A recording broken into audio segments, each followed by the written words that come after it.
Waalaikumsalam. Assalamualaikum warahmatullahi wabarakatuh. Waalaikumsalam warahmatullahi wabarakatuh. Alhamdulillahirabbil alamin wal aqibatu lil muttaqin wassalatu wassalamu ala rasulillah ajmain. Puji syukur atas kehadiran Allah Subhanahu wa taala dan berkat limpah dan kurnianya kita masih bisa diberikan nikmat kesehatan sehingga kita dapat mengikuti pembelajaran kita pada hari ini. Salawat serta salam mari sama-sama kita curahkan ke arwah baginda alam ya Nabi besar kita Muhammad sallallahu alaihi wasallam yang maha memberi syafaat kepada kita. Langsung saja saya di sini untuk menggantikan posisi Ibu Dharma. Sebelum itu saya perkenalkan dulu nama saya. Nama saya Muhammad Fadail. Saya mahasiswa UIN SSNI, Fakultas Tarbiyah Keguruan, jurusan PAI, Pendidikan Agama Islam. Yang mana pada hari ini sampai hari selanjutnya saya mengajar fikih lanjutan Ibu Dharma, yaitu tentang bab. Baiklah, langsung saja kepada materi, yaitu penyambung, perompak, dan perampok. Pengertian penyambung, perompak, dan perampok. Penyambung, perompak, dan perampok adalah istilah yang digunakan untuk pengertian mengambil harta orang lain dengan menggunakan cara kekerasan atau mengancam pemilik harta dengan senjata dan terkadang disertai dengan pembunuh. Jadi pengertian dari penyambung, perompak, perampok ini adalah merampas hak orang lain, yaitu kriminal, yaitu merampas dengan mengancam sampai-sampai bisa membunuh. Perbedaan penyambung, perompak, dan perampok. Penyambung dan perampok itu adanya di daratan, sedangkan di perompak itu ada di laut. Dalam kajian fikih, praktik penyambung, perompak, dan atau perampok masuk dalam pembahasan hirabah atau tarik, yaitu penghadangan jalan. Jadi setiap orang merampok, merompak dengan penyambung itu membegal, seperti bahasa kita itu membegal di jalan. Ada orang lewat, kita di-stopin. Yaitu hukum penyambung, perompak, dan perampok. Hukum penyambung, perompak, dan perampok itu sudah jelas haram. Yang mana penyambung, perompak, perampok ini itu menggunakan kekerasan, mengambil harta orang lain. Hukum penyambung, perampok, dan perompak seperti diketahui perampok, penyambung, dan perampok merupakan kejahatan yang bersifat mengancam harta dan jiwa. Kala seorang merampas harta orang lain, dosanya bisa lebih besar dari dosa seseorang pencuri, karena dalam praktik perampasan harta ada unsur kekerasan. Jadi orang perampok penyambung ini dosanya itu lebih besar daripada orang pencuri. Kenapa saya bilang lebih besar dosa orang perampok pencuri ini?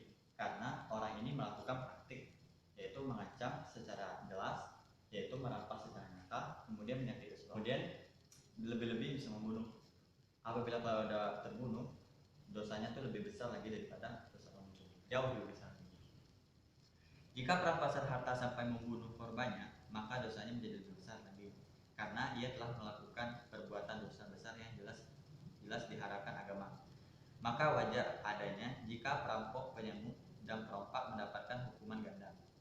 Ia dikenai had dan diancam hukuman akhirat yang berupa azab dahsyat. Allah Subhanahu wa taala berfirman, "Walahum fil akhirati adzabun azim."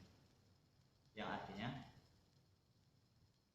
dan di akhirat mereka para penyambung beroleh siksa yang besar.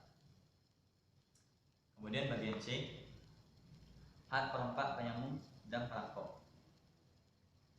Had perampok, penyambung, dan perompak secara tegas dinyatakan dalam Al-Quran surah Al-Ma'idah ayat 33 yang berarti sesungguhnya pembalasan terhadap orang-orang yang memerangi Allah dan Rasulnya dan membuat kerusakan di muka bumi ini hanya dibunuh atau disalib atau dipotong tangan dan kaki mereka dengan bertimbal balik secara silang atau dibuang dari negeri tempat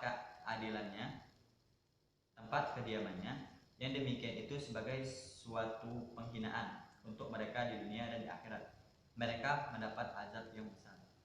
Dari ayat yang di atas, para ulama sepakat bahwa had perampok, penyambung, dan perompak berupa potong tangan dan kaki secara menyilang, disalib, dibunuh, dan diusirkan dari tempat keadilan. Jika seseorang merampas harta orang lain dan membunuhnya, maka hadnya adalah dihukum mati kemudian disalib. Jadi apabila orang merampok ini, orang penyamuk ini, orang yang merampas, apabila dia sudah melakukan pembunuhan, sudah merampas, membunuh, itu hukumnya dihukum mati berupa seperti hukum tembak atau bahasa Indonesia, kemudian disalib. Itu bagi orang yang merampas kemudian merampas kemudian matinya habis itu disalib. Kemudian yang kedua, jika seseorang tidak sempat merampas harta orang lain akan tetapi ia membunuhnya, maka hadnya adalah dihukum mati. Had hukum mati. Had itu adalah hukuman. Jadi apabila orang ini dia tidak melakukan perampasan tapi dia hanya membunuh, berarti itu hukuman had untuknya adalah dihukum mati, berarti tidak disalib. Kemudian yang ketiga, jika seorang merampas harta orang lain dan tidak membunuhnya, maka hadnya adalah hukum potong tangan dan kaki secara mendalam. Jadi apabila orang ini dia itu merampas orang atau membegal seseorang, itu hukumannya nanti silang, potong tangan silang.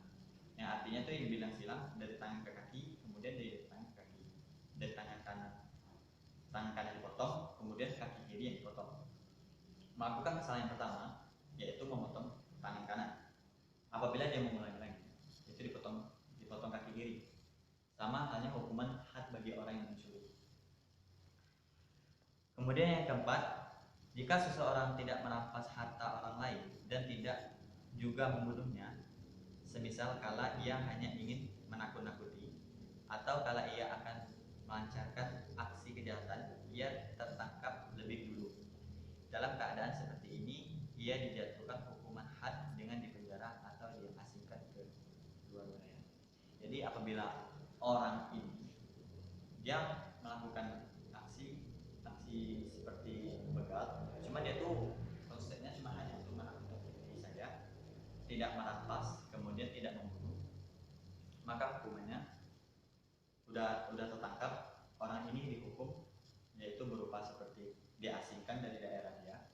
Misalkan daerah dia diam, apabila dia melakukan perihal seperti itu diasingkan, jadi dipindahkan ke kota lain. Perlu dijelaskan bahwa hukum mati terhadap perampok, penyambung, dan perompak yang membunuh korbannya berdasarkan had, bukan kisas. Itu hukuman had, bukan kisas. Kalau kisas seperti orang berzina, kemudian palanya itu dipotong di depan kaum korbannya, nah itu namanya itu kisas.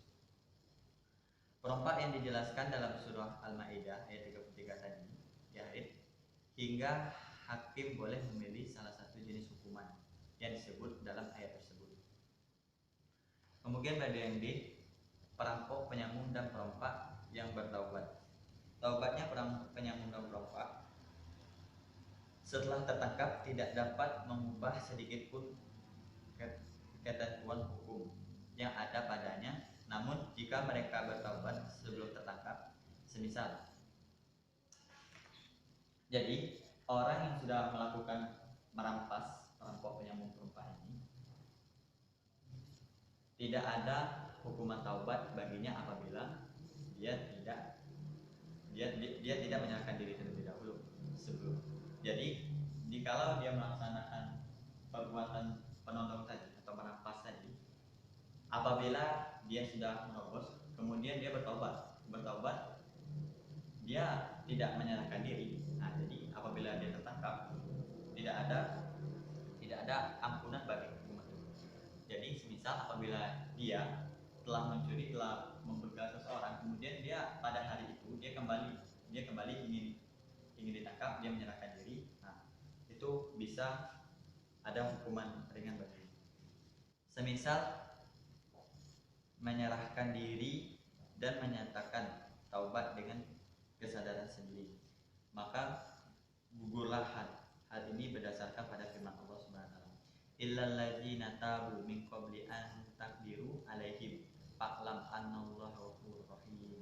yang artinya kecuali orang-orang yang bertobat di antara mereka sebelum kamu dapat menguasai menangkap mereka, maka ketahuilah bahwa Allah Subhanahu wa taala Maha Pengampun dan Maha Penyayang.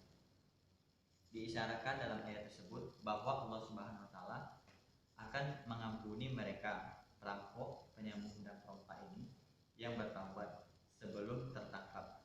Ayat ini menunjukkan bahwa had yang merupakan hak Allah dapat gugur jika yang bersangkutan bertobat sebelum tertangkap.